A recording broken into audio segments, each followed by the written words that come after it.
Chapter 710. For a second, Wilbur did feel like he was about to die. His spirit energy had been drained, and even his powerful soul had not been able to withstand the attack of the deathly power. His soul began to disintegrate, his consciousness fading. At the last, most critical second, a voice rang about in his soul. The soul is under attack. Summon the power of the divine dependent. A golden flame lit up on the soul tree. The power of death was quickly forced to retreat in the face of these golden flames, burning out completely without a trace. The soul tree lit up with new flames, and the same mysterious voice rang once again. The power of the divine dependent had been consumed.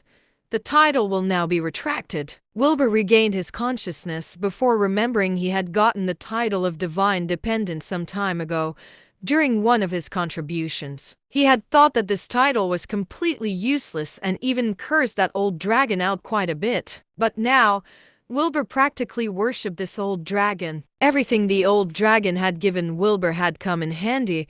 Some of its blessings were even considered miraculous. This divine dependent title, too, had saved his life. Thank you, Dragon God. And so, Wilbur woke up. He caught sight of Logan about to kill Ryder and Isabella, and there was no way he was going to let that happen. He might be out of spiritual energy, but he still had his dragon energy and thunder energy. The dragon punch was too much for even Logan to bear, and he was taken out at once.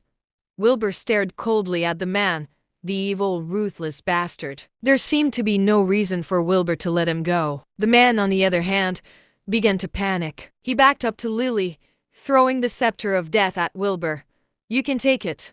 I'll leave. Leave? That's a little optimistic of you, don't you think?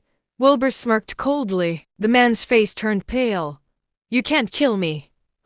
Yet before he could finish, Wilbur had launched a boulder dragon bomb. A dragon's head rose from the ground, launching a fiery bullet crawling with scripture at the man. The man shouted, You can't. The bullet struck the man, blowing him to bloody pieces, shooting in all directions and littering the ground. Ryder and Isabella fell onto the ground in a sitting position, completely drained. Both of them were on the brink of collapse, both physically and mentally. Thankfully, it looked like they could rest now. Wilbur picked up the scepter of death, giving it a once-over before tossing it into his demiplane.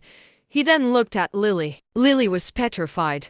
She did not even dare look at Wilbur, twisting her fingers anxiously. Wilbur did not understand how someone with such power would be so cowardly. He walked towards Lily, doing his best to appear as friendly as he could. Don't worry.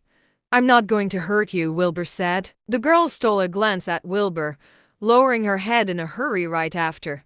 It did, however, seem like she was a little less scared now. Could you tell me how you knew that guy? Wilbur stopped around 5 meters before Lily, asking her the question in a soft, gentle tone. Lily lowered her head, her voice barely audible. I'm an orphan. The Gonzalez clan took me in when I was little, and I was made to follow Steven around after that to help him. I see, Wilbur said.